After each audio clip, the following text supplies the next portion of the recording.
আমরা প্রথমে একটা হাদিস বলেছিলাম যে প্রত্যেকটা প্রাণের প্রতি ইহসান করতে হবে। এখন এক প্রকার এঁদুর মারার জন্য এক প্রকার আঠা উঠেছে, আঠা বুঝেন তো, এক প্রকার আঠা উঠেছে এঁদুর মারার জন্য, ওই আঠা ব্যবহার করা যাবে না। যেই আঠা এঁদুর মারার জন্য রেখেছেন ওই আঠা এঁদুর মারার জন্য ব্যবহার করা যাবে না, ওটা হারাম পর্যায়ে চলে যাবে। কিভাবে? আল্লাহ সুবহানাহু ওয়া তাআলা বললেন যে তোমরা প্রত্যেকটি প্রাণের প্রতি ইহসান করবে, যদি হত্যা করতে হয় তাহলে সুন্দরভাবে হত্যা করবে।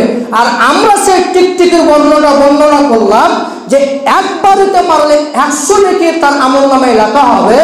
এজন্যই সেখানে বলা হয়েছে যে একবারে মারলে প্রাণীটা কষ্ট কম পাবে, ব্যথা কম পাবে, এর কারণে তার আমলনামায় 100 নেকি লেখা হবে।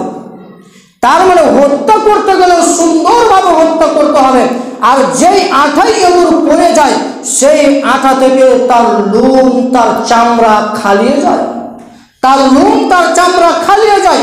অতএব লুম চামড়া খালিয়ে যে সে ধুকে অনাহারে মারা যায়, অতএব অনাহারে ধুকে মারা যাবে, না খেয়ে মারা যাবে, এটারও ইহসান নয়।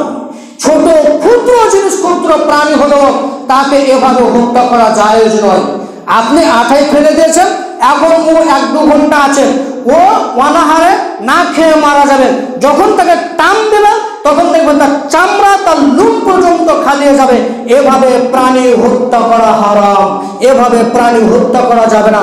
অতএব আঠা দিয়ে এঁদুর মারা বৈধতা নয়, আঠা দিয়ে এঁদুর মারা বৈধতা নয়, আঠা দিয়ে এঁদুর মারা যাবে না। যদি আঠাতে লেগে যায়, তার যদি লুম না ছিঁড়ে, তার যদি হাত পা না ছিঁড়ে যায় তবে জায়েজ হবে। যদি তার হাত পা ছিঁড়ে দেয়, তার যদি চামড়া খালিয়ে যায়, তার যদি লুম উঠে যায়, তাহলে ওই আঠা দিয়ে এঁদুর মারা যাবে না। সতর্কতা অবলম্বন